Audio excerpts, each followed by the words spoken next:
Hello my dear students, welcome to my YouTube channel Seema Hindi hub. Seema Hindi hub में एक बार फिर से आप सभी का हार्दिक स्वागत है। डियर स्टूडेंट्स, आप सभी ने राम लक्ष्मण परशुराम संवाद की एक्सप्लेनेशन को अच्छे से लर्न किया होगा, तो आपके लिए एमसीक्यूज करना बहुत ही ज्यादा इजी होने वाला है। एमसीक्यूज पार्ट में आप अगर क्वेश्चंस को वन बाय वन अच्छे से लर्न करते हैं तो आपके लिए बैक एक्सरसाइज के क्वेश्चंस को सोल्व करना बहुत ही ज्यादा इजी हो जाता है। Most expected question answer MCQs part मैंने इस पार्ट में दिए हैं, तो आपने इसे अच्छे से करना है ताकि आपको एक सिंगल मार्क का डिडक्शन भी ना हो। तो चलिए बिना किसी देरी के वीडियो की शुरुआत करते हैं। तो आप देख पा रहे हैं, मेरा फर्स्ट क्वेश्चन है, शिवजी का धनुष तोड़ने वाले को परशुराम अपना क्या समझते थे? मेरे ऑप्शन है पड़ोसी, दूसरा है दास, तीसरा है शत्रु और चौथा है मित्र। परशुराम जी ने कहा जिसने भी शिव धनुष को तोड़ा है वह फौरन इस सभा से अलग हो जाए, तो वो उसे अपना क्या समझते थे? अपना शत्रु समझते थे। हमारा राइट आंसर है शत्रु। सेवा का काम करने वाला कौन होता है? आपके ऑप्शन है सेवक, चौकीदार, नौकर या माली। जो सेवा का काम करता है वो सेवक होता है।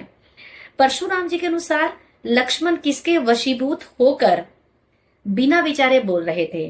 किसके वशीभूत होकर? काल, प्रेम, लोभ और है मोह। काल के वशीभूत होकर, क्योंकि परशुराम जी आप देखो इसमें कहते हैं कि तू काल के वश में होकर संभल कर नहीं बोल रहा है। राम जी का स्वभाव कैसा था? जैसे कि हमने पूरे पहरे में पढ़ा, परशुराम जी बहुत गुस्से वाले थे, बहुत ही क्रोधी किस्म के थे। हमारे ऑप्शन है दयालु, क्रोधी, शील या फिर सभी।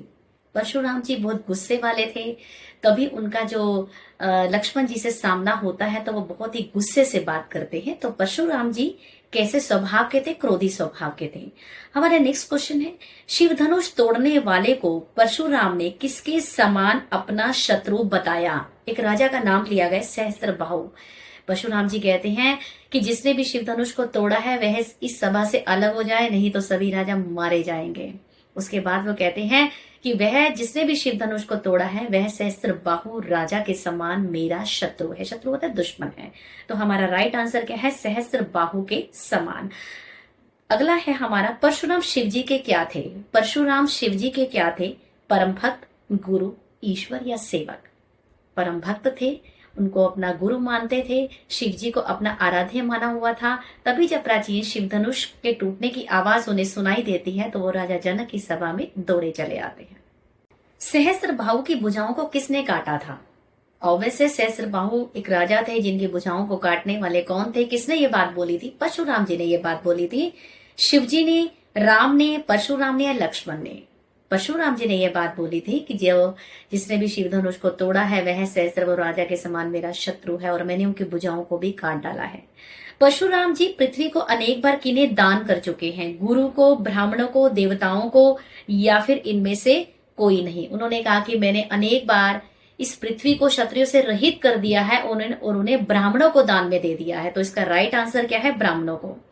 अगला, इस पद को पढ़कर परशुराम जी की कौन सी विशेषता का पता चलता है? पहला है वे मर्यादा पालक हैं, वे क्षत्रियों के विरोधी हैं और वे ब्रह्मचारी और क्रोधी स्वभाव के, या फिर सभी? ये सभी क्वालिटीज थी उनमें। वे मर्यादा पालक भी थे, क्षत्रियों के विरोधी भी थे और ब्रह्मचारी और क्रोधी स्वभाव के भी थे। तो हमारा राइट आंसर है उपयुक्त सभी। हमारा नेक्स्ट क्वेश्चन है, परशुराम जी ने अपने फरसे की क्या विशेषताएं बताई? परशुराम जी ने कहा कि मेरा फरसा बड़ा भयानक है, यह तो गर्भ में पल रहे बच्चे का भी नाश करने वाला है। तो चलिए ऑप्शन की तरफ बढ़ते हैं।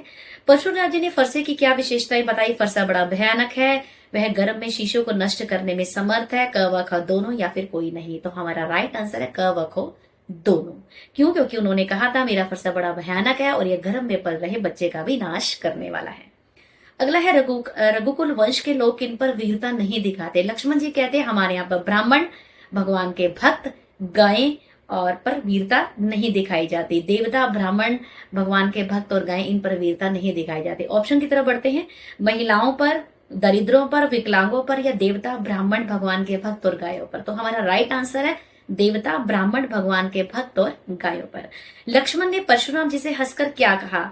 आप स्वयं को महान योद्धा समझते हो, हम कोई छुई मुई नहीं है, क्या फूंक मारकर पहाड़ उड़ाना चाहते हो या फिर सारे कतन? सारा कतन हमारा राइट आंसर है, क्योंकि लक्ष्मण जी को जब गुस्सा आता तो परशुराम जी को बोलते हो तुम अपने को महान योद्धा समझते हो, फूंक मारकर पहाड़ उड़ाना चाहते हो। मैं कोई कोमड़वती या काशीफल जैसा निर्बल व्यक्ति नहीं हूं जो तुम्हारी तर्जनी उंगली देकर डर जाऊंगा। तो हमारा राइट आंसर क्या है? उपयुक्त सभी कथन। ये वचनों को करोड़ों वज्रों के समान बताया गया है। परशुराम के, लक्ष्मण के, राम के, विश्वामित्र के। तो किसके वचनों को करोड़ों वज्र के समान बताया गया है? हमारा राइट आंसर है परशुराम जी के। लक्ष्मण जी कहते हैं कि तुम्हारे वचन तो करोड़ों वज्र के समान है। तो हमारा राइट आंसर है परशुराम के। तर्जनी दिखाने मात्र से कौन मर जाता है? कौन मर जाता है? छोटा, काशीफल, निर्बल व्यक्ति, कायर व्यक्ति, अहंकारी व्यक्ति, या फिर कोई नहीं। कुमारवतिया का नाम इसमें बेसिकली लिया गया है, काशीफल, दुर्बल व्यक्ति। हमारा राइट आंसर क्या है? काशीफल, निर्बल व्यक्ति। लक्ष्मण ने परशुराम से क्यों कहा कि आप तो व्यर्थ ही धनुष, बाण एवं फरसा धारण किए फिरते हैं? क्यों कहा उन्होंने? हमारे ऑप्शन है, वे कमजोर और निर्बल थे, वे अपनी भाषा से ही विरोधी को हरा सकते थे, वे ब्राह्मण थे जिनके गले में जनेऊ था, या फिर कोई नहीं। आप देखो कि वे कमजोर और निर्बल थे, वे अपनी भाषा से ही विरोधी को हरा सकते थे। लक्ष्मण जी ने परशुराम से ये क्यों कहा कि आप तो व्यर्थ ही धनुष बन तथा बाण फरसा धारण करते? लक्ष्मण जी का कहने का तात्पर्य ये था कि आप तो अपनी भाषा से भी विरोधी को हरा सकते हैं, क्योंकि आप एक मुनि है, बहुत बड़े मुनि है, क्योंकि मुनि विश्वामित्र थे। तो हमारा राइट आंसर भी यही है कि वे अपनी भाषा से ही विरोधी को हरा सकते थे। परशुराम जी ने गादी सूनु का प्रयोग किसके लिए किया है? गादी सूनु का मतलब होता है वो गादी के पुत्र थे, उनके पिता का नाम गादी था। किसके? हमारे ऑप्शन है विश्वामित्र के लिए, सेकंड है लक्ष्मण के लिए, थर्ड है गुरु वशिष्ठ के लिए, या फिर स्वयं के लिए। हमारा राइट आंसर है विश्वामित्र के लिए, क्योंकि विश्वामित्र के पिता का नाम जो था वो क्या था? गादी था। सूनु का मतलब होता है पुत्र। परशुराम पर अभी किसका ऋण शेष था? पिता का, माता का, शिवजी का, या गुरु का? परशुराम पर अभी किसका ऋण शेष था? गुरु का ऋण शेष था। लक्ष्मण के शब्द परशुराम के लिए किसके समान थे? पहले हमारे ऑप्शन है क्रोध रूपी अग्नि में घी की आहुति के समान, क्रोध रूप की आग में जल के समान, जले पर नमक छिड़कने वाले के समान, या फिर शीतलता प्रदान करने वाले के समान। हमारा राइट आंसर है क्रोध रूपी अग्नि में घी की आहुति के समान। क्यों? क्योंकि परशुराम अगर वो गुस्सा कर रहे थे, लक्ष्मण उन्हें अपनी बातों से और भी गुस्सा दिला रहे थे। तो हमारा राइट आंसर है क्रोध रूपी अग्नि में घी की आहुति के समान।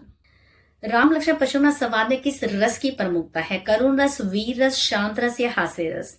तो आपको पता है कि इसमें वीर रस का बखान किया गया है, क्योंकि परशुराम और जो लक्ष्मण अपनी वीरता का बखान बार बार करते हैं, तो इसमें वीर रस का प्रधान है।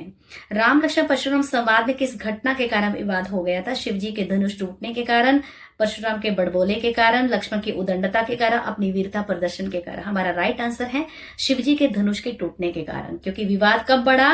विवाद बढ़ा जब शिवजी का धनुष राम जी ने तोड़ दिया। परशुराम जी ने शिवजी के धनुष तोड़ने वाले की तुलना अपने किस शत्रु से की है? वही है राजा सहस्त्रबाहु से की है, घटोत्कच, दुर्वासा, सहस्त्रबाहु, या फिर कर्ण। हमारा राइट आंसर है सहस्त्रबाहु। का छति लाभू जून धनु तोरे में जून शब्द का अर्थ क्या है? तो जून का मतलब ये नहीं होता कि जून का महीना, ये अक्सर आपसे बोर्ड में एग्जाम में पूछा जाता है। जून का मतलब है जीर्ण धनुष, काफी प्राचीन धनुष, पुराना धनुष। जून का धनुष, जून का महीना, या जीर्ण। हमारा राइट आंसर है जीर्ण। राम ने धनुष को किस धोखे से छू लिया था? तो लक्ष्मण जी कहते हैं कि राम ने तो इसे नवीनता के धोखे से देखा था, मीसे से नया समझा था। तो हमारा राइट आंसर है एकदम उसे नया समझकर। परशुराम जी ने अपनी भुजाओं के बल से क्या किया था? पहला, क्षत्रियों का पालन किया था, रॉन्ग।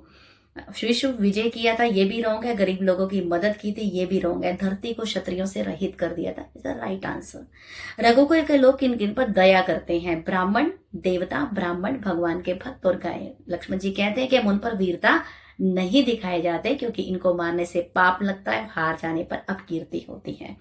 तो हमारा राइट आंसर है देवता, ब्राह्मण, ईश्वर के भक्त व गाय पर। तो ये थे हमारे MCQs पार्ट क्वेश्चन आंसर।